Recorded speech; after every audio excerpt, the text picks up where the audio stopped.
Shalom saudara, kembali kita mengikuti ABAM, ini episode 1005. Ya, mari Pendeta Dr. Andris kita mulai. Siap. Mulai Pak. Dari wanita usia 25 tahun, single Pak. Shalom Bapak Erastus, saya mau bertanya Pak, dan ini kali pertama saya bertanya di ABAM. Bapak Eras yang baik, saya mau bertanya terkait dengan masalah pribadi saya. Saya punya pacar dan kami sudah melakukan hubungan seksual. Saat ini pacar saya sudah tidak mau lagi dengan saya.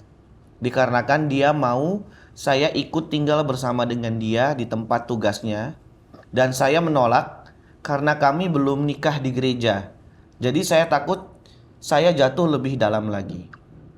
Saya sadar saya salah karena sudah jatuh dalam dosa seks. Singkat cerita, karena saya tidak mau ikut dia ke tempat tugasnya, tempat kerja yang baru, jadi dia memutuskan hubungan dengan saya secara tiba-tiba. Saat saya diputuskan, saya jadi sedih, sakit hati, dan ini membuat saya jadi lemah. Merasa kalau saya sudah tidak berharga lagi. Dan dengan keadaan saya yang sekarang ini, saya takut tidak bisa lagi dekat dengan Tuhan, karena saya rasa saya sudah terhilang jauh sekali dari Tuhan.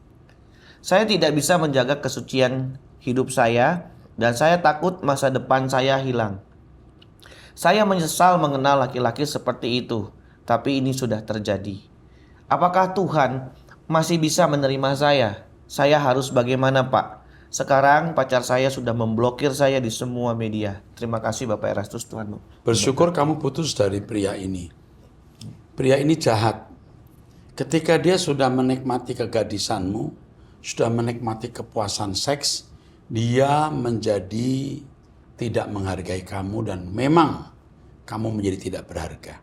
Kepada semua wanita yang sekarang ini belum menikah, begitu kamu berikan seksmu kepada pria, kamu jadi tidak berharga. Kalau dia cinta kamu, ketika kamu diajak ke tempat dia kerja, kamu menolak, dia nggak memutuskan. Dia cinta. Tunggu ya Dek, tunggu ya sayang, saya akan kerja nanti kita akan menikah. Dia maksa kamu ikut supaya kamu jadi ATM seksnya. Ini jahat. Syukur kamu pisah. Kalau kamu menikah dengan dia, suatu hari dia akan selingkuh. Ini laki-laki belum lengkap, belum utuh jiwanya, ya. Jadi kamu jangan merasa sudah terhilang jauh dari Tuhan, belum, ya. Kau masih bertanya ke ABAM, berarti kau masih punya nurani untuk diperbaiki. Tuhan masih bisa menerima kamu. Sekarang kamu memulai hidup baru. Nanti satu kali kamu memiliki pacar baru, dan kamu jangan melakukan hubungan seks. Sampai satu titik, kamu harus bicara jujur bahwa kau punya masa lalu buruk. Kalau cukup, dia nggak boleh tanya. Kalau dia masih mau tanya, dia pria nggak baik juga. Dia bilang masa lalu saya buruk ya, aku bukan orang suci. Cukup itu. Dia bilang it's okay, jalan. Kalau yang gimana? Yang gimana? Jangan kamu teruskan dengan pria seperti itu. Dia tidak menjaga perasaanmu. Oke? Sekarang kamu cari Tuhan bersama Om Eras. Doa pagi bersama Om Eras. Dengarkan khotbah saya. Hidupmu dibaharui. Kau masih umur 25 tahun sayang. Kau masih sangat punya kans untuk menemukan jodoh yang lebih baik dari pria yang jahat itu, yang memblokir kamu dari semua media, ya, Pak. Nah, dari ya, media sosial, media, ya. Aduh, dari semua akses media sosial, iya. Dia jahat nak, itu habis manis sepah dibuang, itu model begitu. Ya, Pak. Dia bukan seperti kumbang, dia seperti macan kumbang. Oke, terima kasih. Teruskan. Selanjutnya, jadi marah gitu. Selanjutnya pria 28 tahun, ini tulisannya in relationship tapi belum menikah, dari Jakarta. Shalom, saya merantau bekerja di Jakarta dan orang tua saya di luar Jakarta. Saat ini saya ada konflik dengan orang tua dan sedang tidak berkomunikasi selama beberapa bulan atau hampir 1 tahun. Hal itu dikarenakan konflik, yaitu orang tua saya tidak mengizinkan adik saya untuk menikah mendahului saya, dan di sisi lain, saya sebagai anak pertama telah mengizinkan adik saya untuk menikah terlebih dahulu. Dan status adik saya juga sudah bekerja di salah satu instansi. Adik perempuan atau adik laki nih? Adiknya tidak disebutkan nih Pak. Yang pertama, kamu mestinya tidak perlu sampai diam-diaman gitu ya. Kamu tidak boleh konflik, itu yang salah. Kamu merasa ini tindakan orang tua yang otoriter. Benar, ini tidak bijaksana orang tuamu. Tapi kamu tidak harus membuat konflik, nak. Ya, tidak perlu. Terus? Berbagai macam argumen telah saya utarakan kepada orang tua saya, dan orang tua saya tetap bersikeras untuk tidak mengizinkan adik saya untuk menikah lebih mendahului saya dengan berbagai macam alasan dan syarat yang sebenarnya telah saya dan adik saya penuhi. Itu orang tua otoriter yang egois. Dia tidak mengerti keadaanmu. Dia tidak mengerti keadaanmu dan dia tidak mau mengerti keadaanmu. Kalau ada pendengar ABAM, saya beritahu, jangan bersikap bodoh seperti ini. Tidak boleh. Anakmu punya situasi khusus. Kalau misalnya yang tua ini punya situasi khusus. Dia akan ikut terintimidasi. Kenapa sih dilalui? Emangnya ada larangan di Alkitab? Tidak ada. Kok mau jadi Tuhan dia? Mungkin aturan baru. Oke, terus?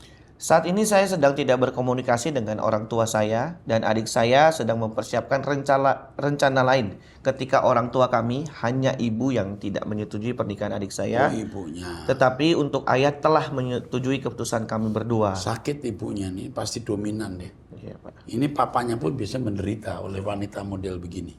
Terus? Tujuan saya tidak berkomunikasi setelah banyak argumen yang saya utarakan adalah untuk memberikan ruang dengan harapan agar orang tua saya dapat menerima masukan dan menyetujui keputusan kami. Akhirnya tidak kan? Percuma. Mestinya nggak usah konflik. Kamu terus desak aja bicara. Kalau konflik malah diam.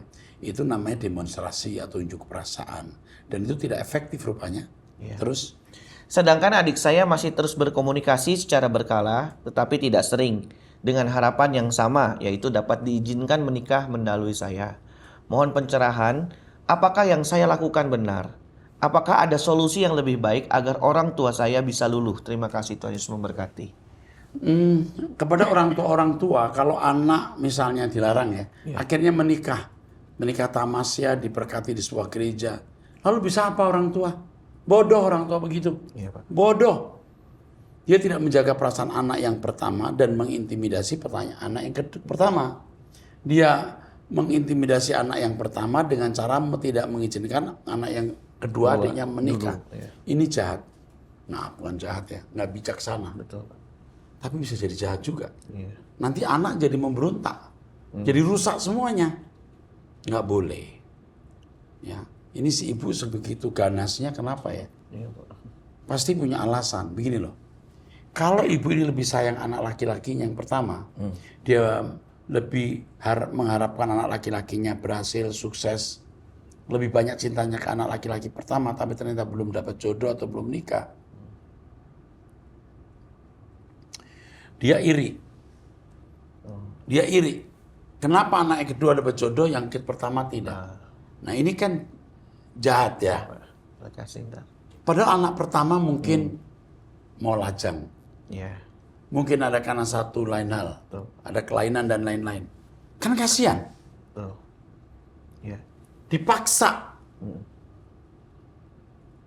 Maaf ya misalnya, ini ya misalnya, ya nggak usah misalnya nanti takut tersinggung. Yang penting gini aja deh.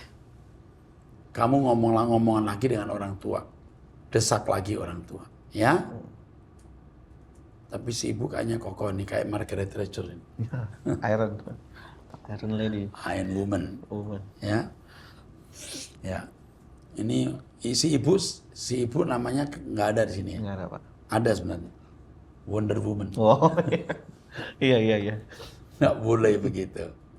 Oke, itu saran saya saja kepada orang tua tadi sudah dengar. Kepada kakak yang tua, kamu tetap bikin hubungan dengan orang tua ya. Cari akal, cari ini apa? Solusi. Ini adiknya ini laki atau perempuan? Kayaknya laki ya. Kalau adiknya perempuan misalnya, terus lakinya marah, ya udah nggak usah nikah deh. Gimana? Ngerti nggak? Banyak resiko, banyak akibat. Oke, tapi cukup sampai di sini. Kita nggak perlu terlalu masukkan di perasaan kita. Iya, Pak. Masih banyak pertanyaan yang harus kita jawab. Teruskan. Siap. Dari wanita usia 33 tahun, sudah menikah, memiliki 1 anak, berjemaat di salah satu gereja Pentakosta di Klaten. Gereja Injili nih kayaknya. Oh Ya, Pentakosta Pak. Ya mungkin Pentakosta Injili lah gitu ya. Terus, Apakah boleh saya berdoa minta izin bercerai dengan suami saya?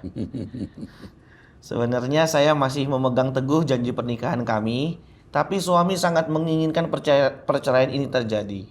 Padahal dia yang selalu berselingkuh. Sampai terakhir yang saya dengar dia sudah berzina, berbohong dan mabuk-mabukan. Bahkan malah saya dan anak ditinggalkan olehnya tanpa rasa bersalah sedikit pun. Keluarganya juga menutupi dan membela perselingkuhan ini dari saya dan anak. Terima kasih, Tuhan Yesus memberkati. kamu gantung saja. Cerai enggak usah, gantung saja. Kamu lihat deh berikutnya apa yang terjadi. Kamu pasti dibela Tuhan. Nggak usah minta bercerai boleh atau tidak. Kamu serahkan dirimu kepada Tuhan. Tuhan akan lindungi kamu.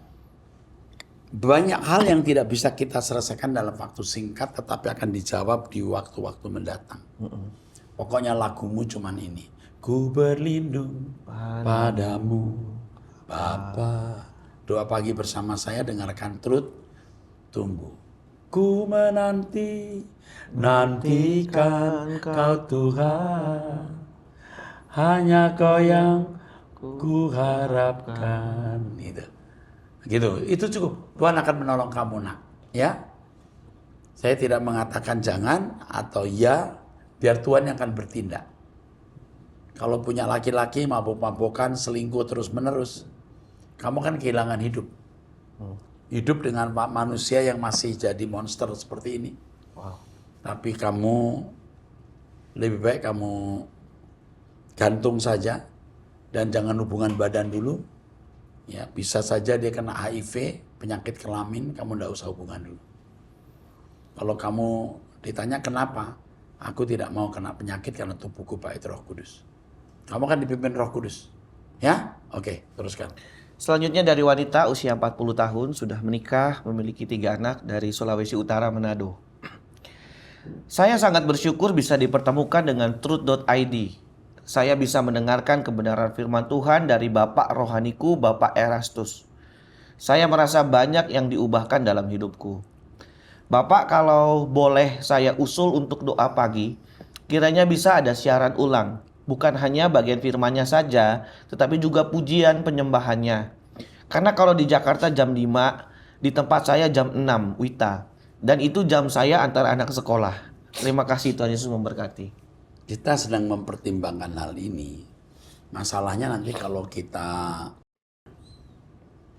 membuka siaran ulang, orang jadi malas bangun pagi. Betul, Pak. Dan tidak tertib.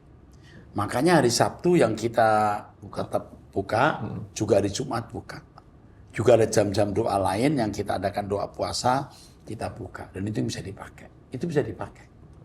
Tapi saya pikirkan ada jam-jam doa yang dibuka. Oke, Pak. Apakah misalnya apakah Jumat dan Selasa atau Rabu dan apa mungkin gitu. Ya, Pak. Ya, nanti kita pikirkan.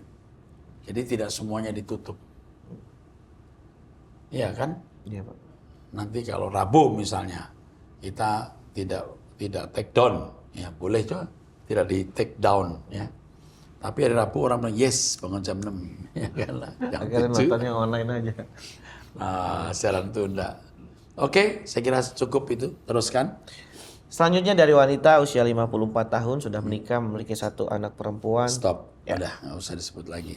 Oke. Dia GSKI online. Oh, GSI online, ya. Iya, oke. Dia di luar negeri, itu aja deh. Oke. Halo Bapak rohani saya, Bapak Pendeta Erastus yang saya kasih dan hormati. Waduh ini, thank you so much for your unwavering love. Wah. And commitment in helping us to do God's will and look forward to be with Him in langit baru, bumi baru. Ya. Yang tidak tergoncangkan gitu. Cinta yang tidak tergoncangkan gitu ya. Unwavering love and commitment in helping us. Oke, thank you. Terus Anak perempuannya usia 22 tahun, menyebut dirinya ateis dan identified as bisexual. biseksual. Terus Dia pernah punya pacar laki-laki, tapi sekarang punya pacar perempuan. Hubungan sudah 1 tahun. Saya tidak pernah terpikir anak saya yang manis, sopan, rajin, dan pintar kuliahnya menganut ateis dan biseksual ini. Dulu saya pikir tidak mungkin anak saya bisa jadi ateis dan LGBT. Tapi ini betul-betul terjadi.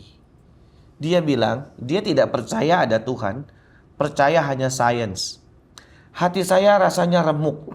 Saya minta ampun kepada Allah Bapa atas kelalaian saya. Saya tidak membiasakan dia untuk berdoa tiap hari dan membangun relationship with God. Ke gereja kadang-kadang saja. Dulu saya struggle juga with depression. Suami saya orang barat dan juga lebih berkiblat ke sains. Dia tidak percaya adanya kekekalan. Dia berpikir rohnya lenyap kalau dia mati nanti. Kadang-kadang anak-anak Indonesia, anak-anak Indo yang bapaknya itu orang non-Indo, orang Barat, itu juga punya kebanggaan kalau dia bisa berpikir ala Barat. Oke. Ngerti? Aku bukan orang Timur ya, aku orang Barat ya, gitu. Blasteran, Pak. Iya, blasteran. Dia bangga, dia lebih ke pro bapaknya. Aku jadi orang Baratnya, aku bukan Indonesia. Gitu, I'm American. Tahu maksudnya? Iya, Pak. Masuk ke ateis kalian. Ada yang begitu. Oke, teruskan. Awal nikah kita ke gereja bersama balita kami. Anak kita umur 4 tahun. Diperlakukan tidak baik di sekolah minggu. Jadi suami berhenti ke gereja. Ditambah senior pastornya yang selingkuh dan cerai. Wow. Saya tidak bisa kembali ke masa lalu untuk memperbaikinya. Wow, ini pelajaran ya. Bagi guru-guru sekolah minggu, perhatikan jangan sampai anak sekolah minggu kecewa. Betul, Pak. Dulu Adolf Hitler juga begitu. Kecewa pada masa sekolah minggunya. Iya. Sekarang jadi pembunuh begitu. Jadi itu luar biasa pembunuh itu ya. Nah, senior pastornya juga selingkuh. Wah, udah lengkap sudah ini. Iya.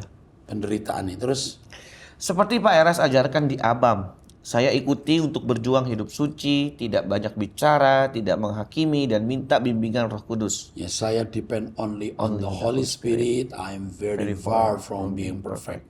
Saya hanya bergantung pada Roh Kudus dan masih jauh dari sempurna. Terus saya Saya tidak. tidak bisa jawab pertanyaan anak saya, Mom, will you come to my wedding? Dengan girlfriend ya, someday. Bah, Mom, will you come to my wedding? Kalau saya jadi ibu nggak, saya akan datang kalau kamu kawin dengan perempuan. Itu absolutely wrong. So we have to reject this wedding, this false wedding. Ya, aduh, teruskan. Pak, tolong beri saya advice in this difficult situation. Thank you so much. I'm so grateful for I'm all so you do. grateful for all you do. We love you, my God. Ma'am, your problem is so hard, so difficult.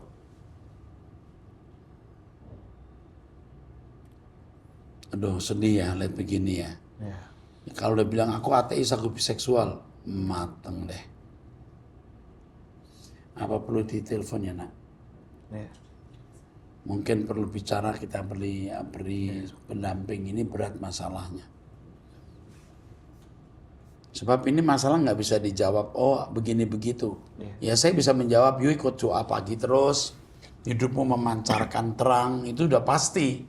Dengan cara begitu kita menyelamatkan keluarga kita. Tetapi kita mau tahu sebenarnya masalah yang lebih pelik dari ini gitu. Suaminya umur berapa kita tidak tahu. Suaminya pernah nikah belum, dia nikahnya itu dari bagaimana. Ya.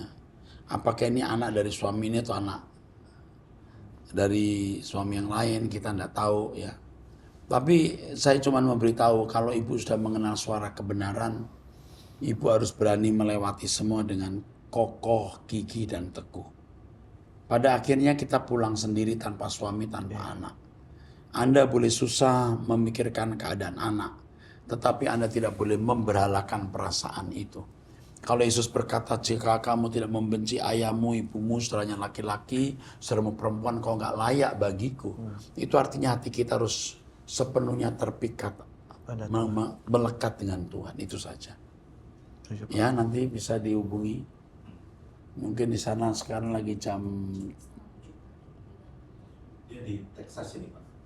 Oke, nanti dia jam berapa? Kalau mungkin possible, I call her Ya. and talk for a while. I can give some advices Ya. for her and strengthen her for overcoming, conquer this problem. Ya. Oke, sedih ya. Makanya orang tua jangan sombong kirim anak keluar negeri kalau belum siap. Pulang nggak jadi orang. Saya udah berkali-kali kok. Di khotbah juga beberapa kali bilang. Berkali-kali bangga anaknya keluar negeri, pulang cuman punya jadi gelar, kehilangan iman. Iya. Di sana nggak jelas kehidupan rohani orang-orang Barat itu, ya. Betul, Pak. Kecuali di sana ada yang mengasuh lalu rohani gitu. Ya tidak mutlak di Barat nggak ada gereja, ada, tapi mesti gereja yang benar dan membimbingnya kepada kebenaran. Karena suasana atmosfer Barat itu begitu ateis, begitu nihilistis. Iya, Pak. Oke, yuk teruskan yuk. Selanjutnya dari pria usia 33 tahun, seorang karyawan swasta dari Riau. Ya, Shalom Pak Eras, Bapak rohaniku. Semoga sehat dan dalam lindungannya. Saya ingin bertanya, bagaimana pendapat Bapak tentang budaya umat Kristen? Khususnya Kristen dari negara barat yang sering berucap nama Yesus lewat sumpah serapah humoris, ditayangkan film layar lebar. Tradisi yang sudah bertahun ini memang membuat tidak nikmat. Meski saya tidak sempurna, hingga pernah keceplosan juga dan sangat memalukan. nggak boleh. Orang Barat itu habis nembak kepala orang, ceder, pecah. Terus dia sebut nama Tuhan kita Yesus Kristus. Itu kurang ajar. Jadi bahan olok. Kalau di Belanda ada bahasa Belanda yang mengutuk orang pakai nama Allah. Iya, saya nggak perlu sebut namanya. Jadi mengutuk pakai nama Allah. Iya, karena saya dulu baca komik kan. Jadi kalau komik itu komik lah gitu, komik perjuangan misalnya, terus orang Belanda membunuh atau apa, dia pakai nama kutukan, pakai nama Allah, pakai nama God, nama Allah gitu. Oke. Saya nggak layak nyebut, jadi saya nggak perlu nyebut. Oke, teruskan. Sekilas saya tahu dari Alkitab bahwa itu merupakan penghinaan kepada Roh Allah dan tidak terampuni. Iya. Langsung masuk label tidak terampuni. Enggak, belum tentu. Kalau dia masih sadar masih bisa. Kalau udah tidak bisa ditegur, tidak bisa sadar bahwa itu dosa, ya tidak terampuni. Jadi selama dosa itu masih disadari, bisa diampuni.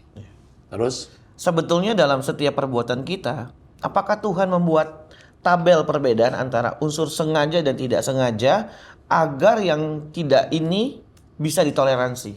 Sebenarnya semua perbuatan kita itu sengaja keluar kita, kecuali ngelindur. Nah, itu. Kecuali ngelindur, mabok, kadang-kadang kurang.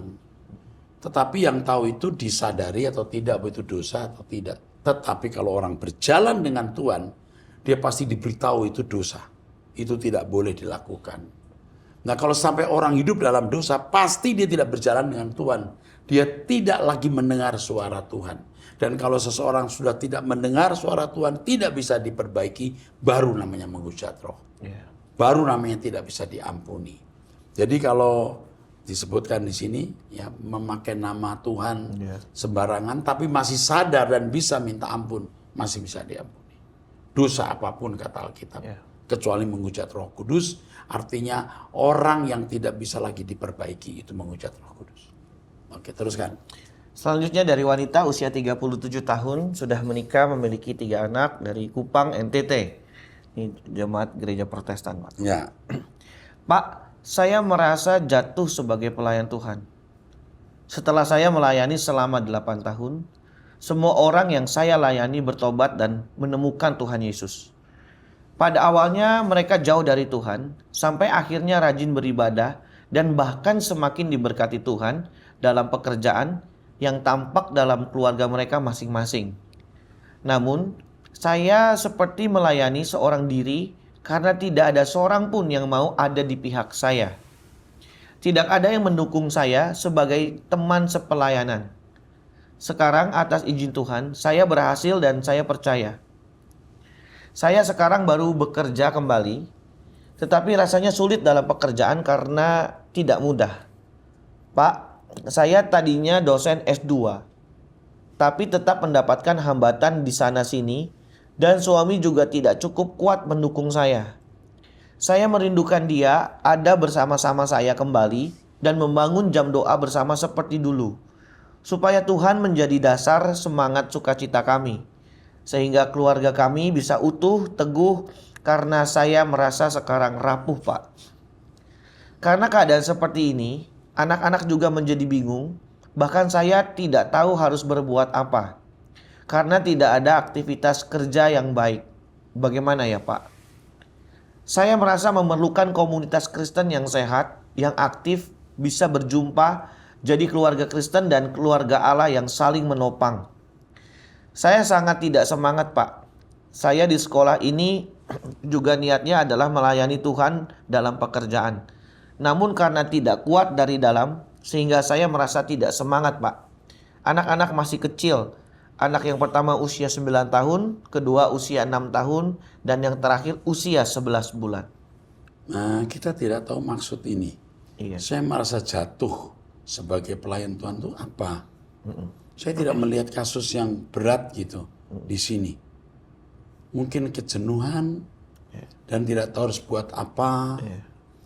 Satu hal yang pasti diketahui ketika kita bingung mau berbuat apa, itu sebenarnya sebuah signal bahwa kita harus moving to the next level.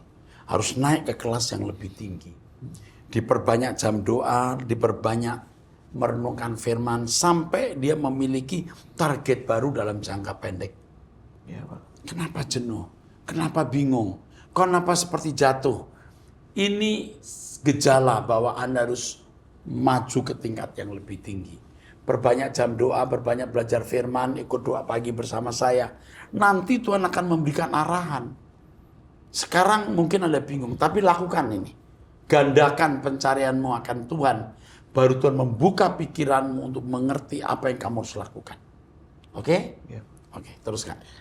Selanjutnya wanita usia 67 tahun, sudah Ya. menikah. 1 putri dan 2 cucu dari Australia. Wow. Shalom Bapak Erastus, biji mata kesayangan Elohim Yahweh. Dalam khotbah Bapak tanggal 15 April, sungguh berkatnya sangat-sangat melimpah. Ada 2 hal yang Bapak sampaikan sungguh-sungguh, ya dan amin. Yaitu yang pertama, kita harus mengasihi diri sendiri dengan benar. Menghargai diri sendiri berarti tidak membiarkan diri kita dibelenggu atau terlukai oleh hal-hal atau segala masalah yang ada di dunia ini yang mengakibatkan terganggunya hubungan atau persekutuan kita dengan Elohim Yahweh. Amin.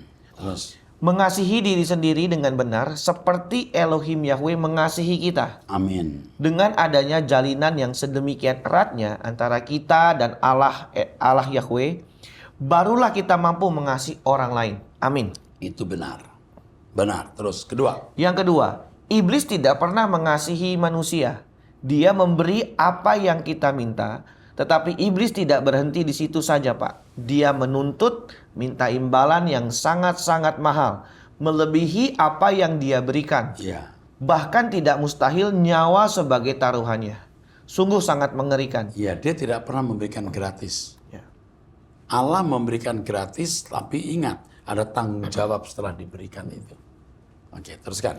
Sebaliknya Elohim Yahweh memberikan apa yang terbaik buat Amin, kita. Ki. Amin. Untuk membawa kita kepada Yes. rencana kekalnya, yaitu langit baru, bumi baru. Ya, Terima you are kasih. right, ma'am. Terima Umur kasih Pak 67 Eras. tahun ya. Ya, terus.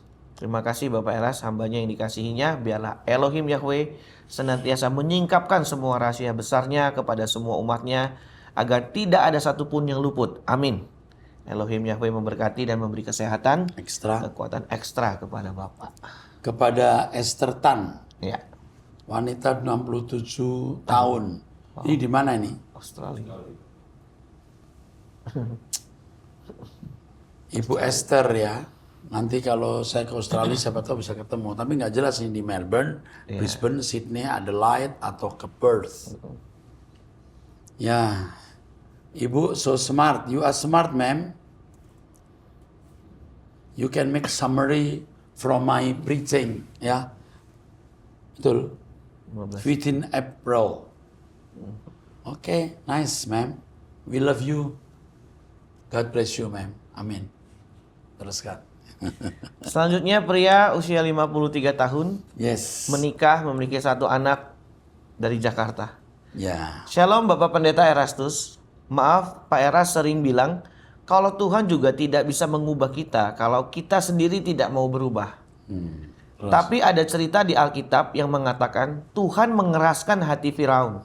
Tuhan melembutkan hati Esau, atau Tuhan mengubah hati dan roh generasi kedua bangsa Israel agar dapat berkenan masuk ke tanah perjanjian. Iya. Mohon penjelasannya. Sip. Semoga ajaran suara kebenaran semakin menjangkau banyak jiwa. Terima kasih banyak Pak Eras atas segala doa Ini upaya. namanya Arifin, Pak Arifin. Pak Arifin, pertanyaan Anda cerdas, Pak Arifin. Nama Anda persis seperti nama anak kami di sini. Ini ada di antara kru ini ada yang namanya Arifin juga ya. Tapi ini sini Arifin muda yang belum menikah ya, yang sedang menerima persiapan. Oke, Pak Arifin. Kita harus teliti membaca Alkitab dan saya beritahu kisah mengenai ini. Tuhan sudah berkata kepada Musa sejak di